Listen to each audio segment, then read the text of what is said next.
Hello, greetings, and warm welcome to yet another episode of Me Too Personal Development Insights with Suvila. Here we share insights on personal development because our passion is to challenge you to commit to personal development, because we know that real transformation begins with a commitment to personal development. I should also mention that the other reason why we remain committed on this particular channel, and by the way, if you have not subscribed to this channel on YouTube, please subscribe so that you get access to more of such insights on personal development. So the other reason why we choose to be committed is because in this society, in your society, you rarely find places where they will talk to you about yourself. I know that you've had the privilege to be in school, to pass through school. Some of you perhaps are in school right now, and what you learn there are great works that were done by other tremendous and phenomenal people. And some of you, like me, if you took history, you probably are required to write essays about the great works that other people did. I did so also. I wrote so many essays about people. But here's the question I have for you. Have you written any essay about yourself? And perhaps we go to church, and there in church we are taught about great works that were done by great men and women of God, and we can recite them. We can talk about the mighty works that people did. But here's my challenge to you: can you recite much about yourself? And so for many people, the biggest challenge is once you write your name, you don't know what to say beyond your name. And so if you are in that category of people who once you write your name, you don't know what comes next, that means you are living with a very shallow understanding of yourself. If you happen to be part of the people who struggle to answer the question in the interview that says, tell us more about yourself, and you scratch your head, you just don't know what to say, that means you are having a shallow understanding of yourself. But listen, you have to know yourself. The biggest blessing that you can give, the biggest gift you can give to your generation is actually yourself. But you cannot give a self that you don't know, a self that you don't understand. That's why we highly recommend that you commit to personal development, a journey where you begin to learn more about yourself. And the more you learn about yourself, the more you realize that you are actually a blessing to us. And listen, it doesn't matter what other people that you consider successful have achieved. As long as we still haven't experienced that version of yourself, we will still lack, because there is something that only you carries. And so realize that the greatest blessing you have for your generation is yourself, but you can only meet that blessing, maximize and manifest it when you choose to embark on a journey of personal development. And that starts with a habit of listening to insights such as these and many other insights. Now, to take you through today's episode, I am your host, Subila Kaunda. Today I want to share with you on the subject that I've titled Habits. And the title of the message is Developing the Right Habits and Displacing the Wrong Ones. Developing the right habits and displacing the wrong ones. There is a powerful book by the title The 7 Habits of Highly Effective People, which was authored by a great gentleman by the name of Stephen Covey. And in this book, I bumped into a statement that changed my life. Here is what he said in his book. He said, when a human being sows a thought, when you sow a thought, remember the principle of sowing and reaping. So he said, if you sow a thought, you reap an action. And if you sow that action, you reap a habit. If you sow the habit, you reap character. And if you sow the character, you reap destiny. And so habit is a very important part of your life. In fact, I should mention that we human beings are creatures of habit. We are always developing habits. Let me also mention to you that actually you do not decide your future. I do not decide my future. You decide your habits, and your habits decide your future. So we are habitual beings. We are habitual creatures. All of us, we develop habits almost all the time. It is just that we rarely pay attention to when it is happening. We form habits unconsciously.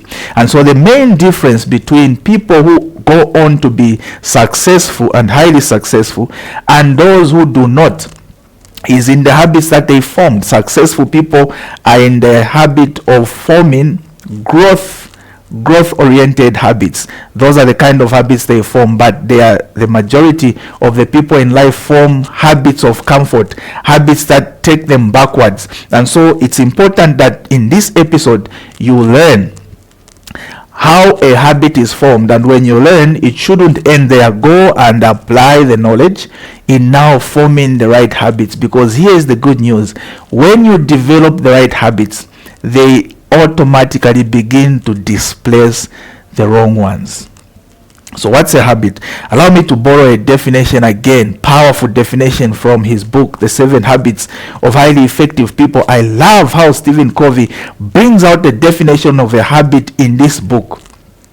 In high school, or was it primary school, back when we were in school, I don't know about you, but I believe it's a topic that was common to almost every syllabus for mathematics. In high school, primary school, there was a topic in mathematics called sets. A very interesting topic. Sets. Now, if you had the opportunity to learn that topic, you remember one thing, that in that topic called sets, we were taught some powerful principle which stated that anytime 2 or more sets come together, they do not come together without forming an intersection. In other words, whenever 2 or more groups come together or sets come together, there is going to be an intermediate group which is called an intersection set. And so Stephen Covey here defines a habit as an intersection. The habits that you form in your life, the habits that I form in my life, are simply an intersection of the 3 things that we engage in. In other words, it is impossible for something to develop into a habit until the 3 sets are satisfied. Now, the first set is knowledge. For a habit to form in your life, it starts with knowledge, information, knowing what it is all about. And the second set is skill. After knowledge, you now develop skill. Skill refers to how to go about it, now developing the skill to actually do it. And the third set is desire.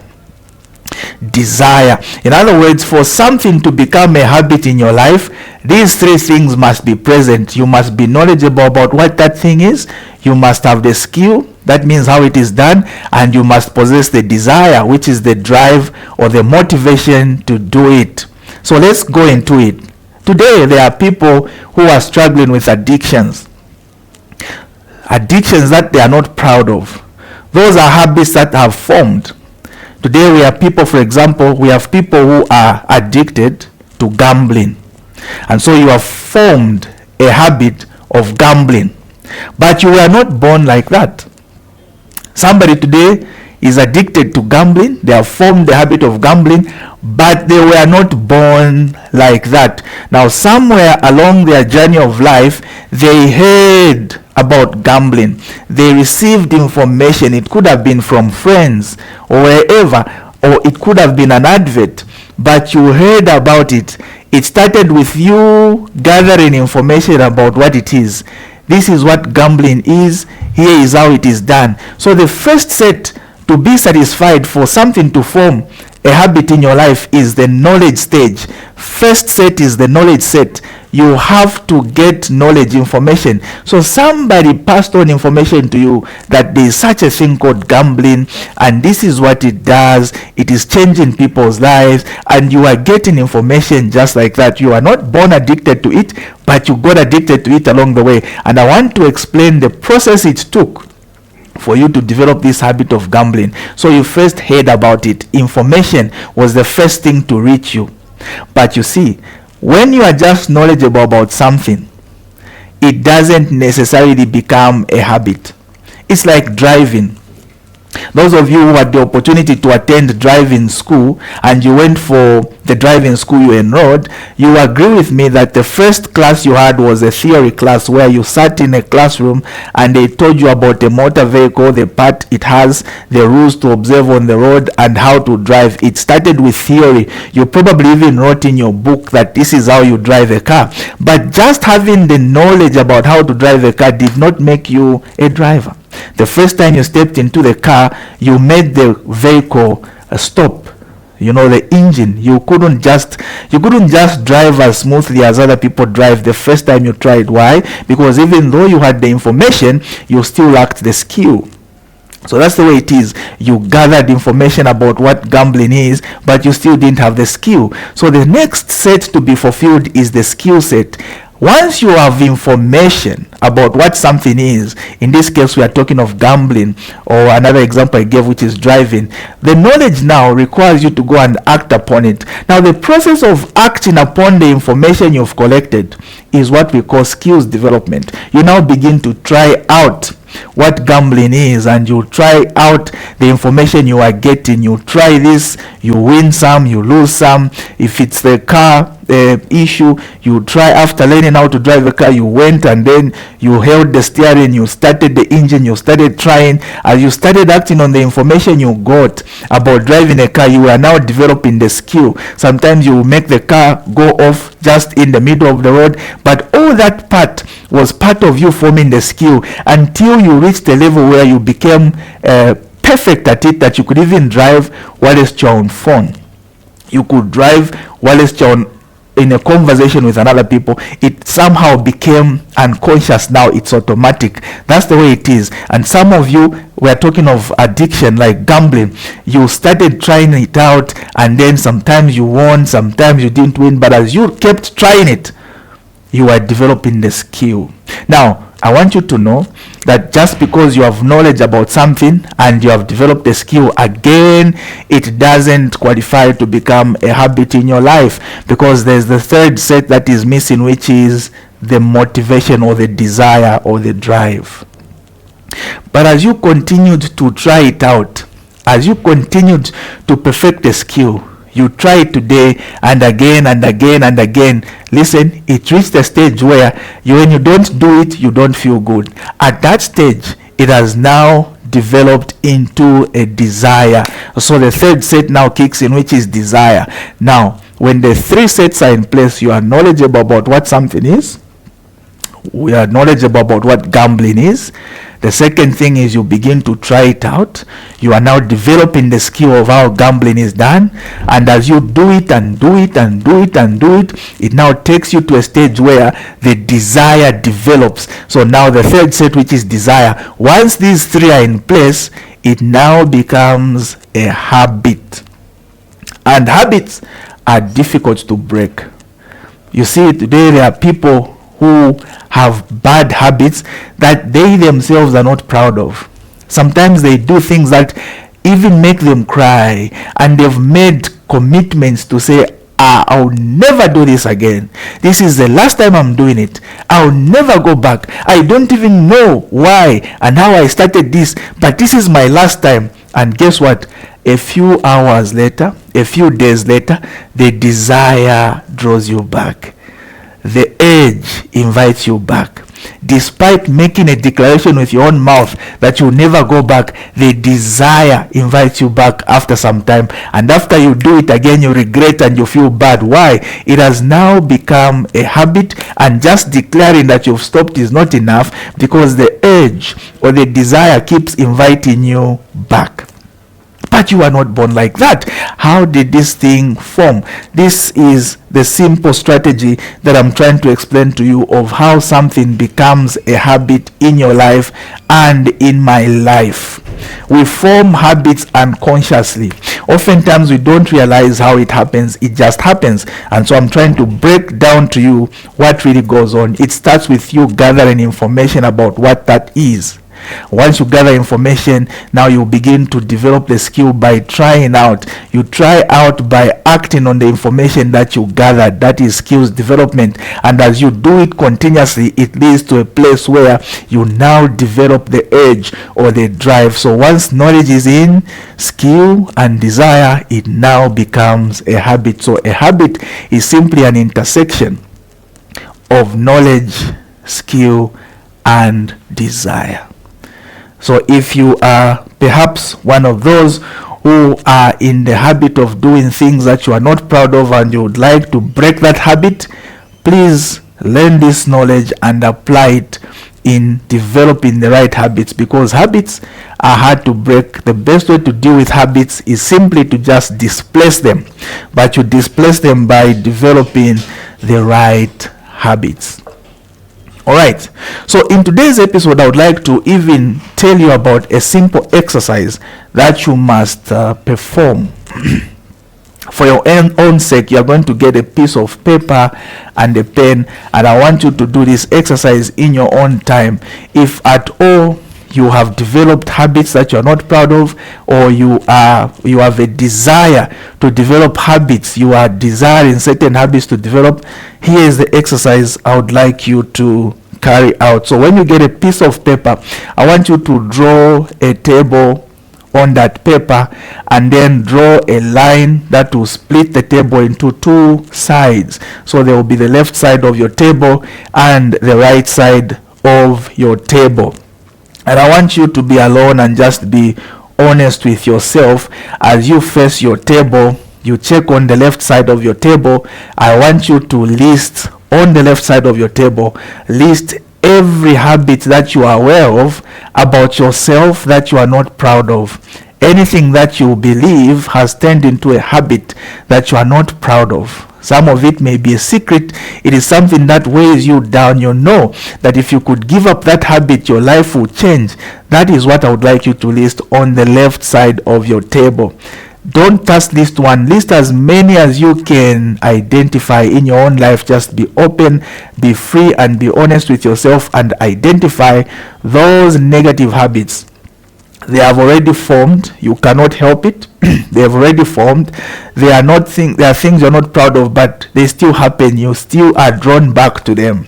Even when you want to do good things, it's like your life has reached a stage where you take 2 good steps forward, but 4 terrible steps backwards because of the terrible habits that you have developed, terrible addictions that have developed in your life, and your personal development that we talk about here cannot be actualized until you get rid of these terrible habits.